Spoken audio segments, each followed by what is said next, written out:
ദൈവത്തിൻ്റെ അതിപരിശുദ്ധ നാമം മഹത്വപ്പെടുമാറാകട്ടെ. നമ്മളിന്ന് വായിക്കുന്നത് വിശുദ്ധ ലൂക്കോസിൻ്റെ സുവിശേഷം 3-ാം അധ്യായം 37-ാമത്തെ വാക്യം. ലാമെക്ക് മേത്തുസലേഹിൻ്റെയും, മേത്തുസലേഹ് ഹേനോക്കിൻ്റെയും, ഹേനോക്ക് യാരെദിൻ്റെയും, യാരെദ് മഹലലേലിൻ്റെയും, മഹലലേൽ കൈനാൻ്റെയും പുത്രൻ. പരിശുദ്ധ തൃത്വ ഏകദൈവത്തിന് സ്തുതി. യേശുവിൻ്റെ വംശാവലിയിൽ 6 പേരുകൾ കൊടുത്തിട്ടുള്ളൊരു വാക്യം. നോഹയുടെ പിതാവ് ലാമെക്കിൽ തുടങ്ങി ആദാമിൻ്റെ പേരക്കുട്ടിയായ ഏനോസിൻ്റെ മകൻ കൈനാനിൽ എത്തി നിൽക്കുന്ന വംശാവലി.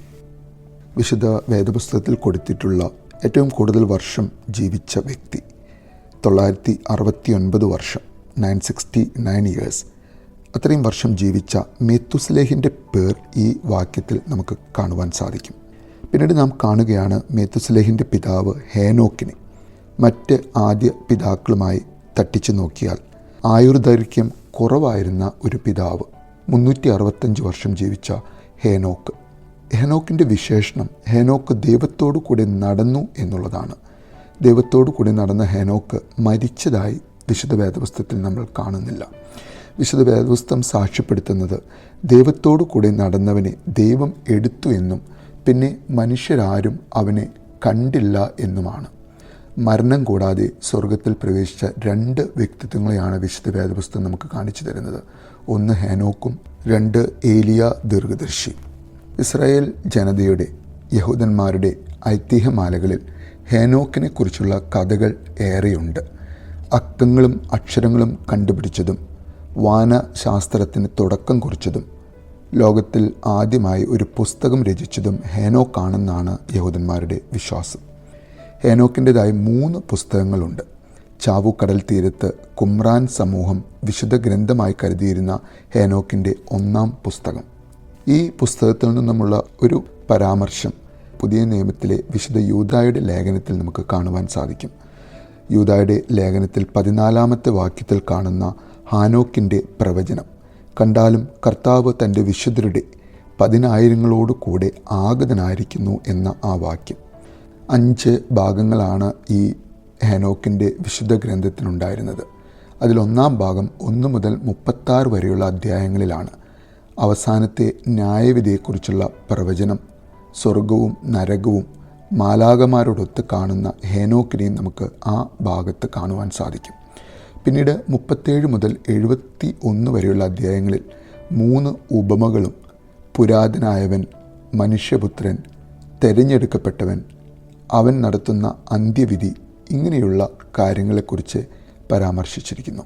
പിന്നീട് 72 മുതൽ 82 വരെയുള്ള അധ്യായങ്ങളിൽ വാനശാസ്ത്ര വിഷയങ്ങളും ന്യായവിധി നാളിൽ വാനഗോളങ്ങൾ നേരിടുന്ന തകർച്ചയെയും കുറിച്ച് കൊടുത്തിരിക്കുന്നു. 82 മുതൽ 93 വരെയുള്ള അധ്യായങ്ങളിൽ വരുവാനുള്ള പ്രളയവും, നോഹയുടെ കാലത്ത് നടന്ന പ്രളയത്തെക്കുറിച്ചും സൃഷ്ടി മുതലുള്ള ചരിത്രവും, ഒടുവിൽ കുഞ്ഞാടിൻ്റെ രൂപത്തിൽ വരുന്ന മെശിഹായെക്കുറിച്ചുള്ള പ്രവചനം കൊടുത്തിരിക്കുന്ന അധ്യായങ്ങൾ.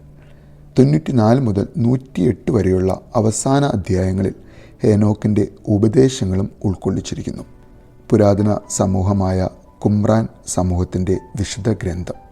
ചാവുകടൽ ചുരുളുകളിൽ നിന്ന് ലഭിച്ച ഈ ഗ്രന്ഥം AD 500 എത്യോപ്യൻ ഭാഷയിലേക്ക് വിവർത്തനം ചെയ്യുകയും 1773 ജെയിംസ് ബ്രൂസ് എന്ന വ്യക്തി യൂറോപ്പിൽ എത്തിക്കുകയും 1821 അത് പ്രസിദ്ധീകരിക്കുകയും ചെയ്തു.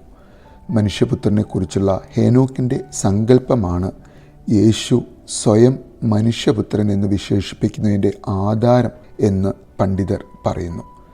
പ്രവാചകൻ ദാനിയേലും ഈ കാര്യം ദാനിയേൽ പ്രവാചകൻ്റെ പുസ്തകത്തിൽ അടിവരയിട്ട് മനുഷ്യപുത്രനെക്കുറിച്ച് സൂചിപ്പിക്കുന്നുണ്ട്. വിശുദ്ധ യൂദായുടെ ലേഖനത്തിൽ കൊടുത്തിരിക്കുന്ന അന്ത്യവിധിയുടെ ഒരു വാക്യം 14-15 വാക്യങ്ങളിൽ കാണാം.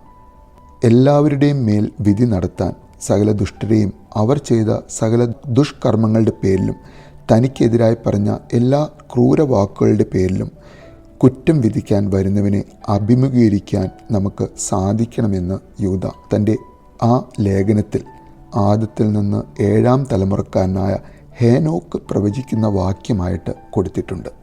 പുതിയ നിയമത്തിൽ ഹെബ്രായ ലേഖനത്തിലും 11-ാം അധ്യായം 5-ാമത്തെ വാക്യത്തിൽ നമുക്ക് കാണുവാൻ സാധിക്കും, വിശ്വാസം മൂലം മരണം കാണാതെ എടുക്കപ്പെട്ട ഹേനോക്കിനെ പോലെ നല്ല ശുദ്ധിയുള്ള വിശ്വാസത്തോടെ ദൈവസന്നിധിയിൽ ശരണം പ്രാപിക്കുവാനും ദൈവം ഉണ്ടെന്നും തന്നെ അന്വേഷിക്കുന്നവർക്ക് അവിടുന്ന് പ്രതിഫലം നൽകുമെന്നും പരിപൂർണമായി മനുഷ്യപുത്രനിൽ വിശ്വസിക്കുവാനും ഹേനോക്ക് ദൈവത്തോടു കൂടി നടന്ന് ദൈവത്തെ പ്രസാദിപ്പിച്ച പോലെ നമുക്ക് ഓരോരുത്തർക്കും ദൈവത്തെ പ്രസാദിപ്പിക്കുവാനും അങ്ങനെ നല്ലൊരു ജീവിതം മുന്നോട്ട് നയിക്കുവാനും സാധിക്കട്ടെ എന്ന് ആഗ്രഹിക്കാം, പ്രാർത്ഥിക്കാം. നല്ലൊരു ദിവസം നേരുന്നു.